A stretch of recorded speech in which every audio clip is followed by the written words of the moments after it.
In front of me is REALME GT3 and today I would like to show you how you can add photos to text message.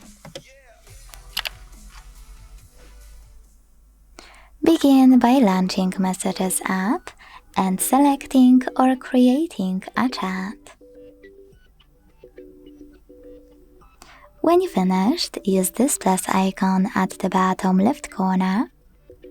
And to take a photo and add it, use camera option. Hit take photo in the pop-up, snap it, and add it thanks to this check mark at the bottom right corner. To add already existing one, tap on the same plus and this time choose image on the left. Tap on all of your photos you wish to add and select Done at the top right corner.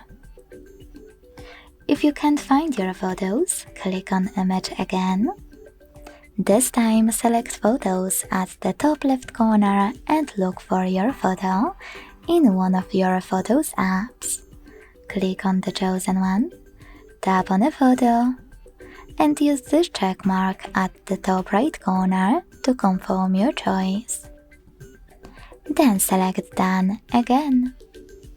Thanks so much for watching. If you enjoyed this video, leave a like, comment and subscribe. Bye!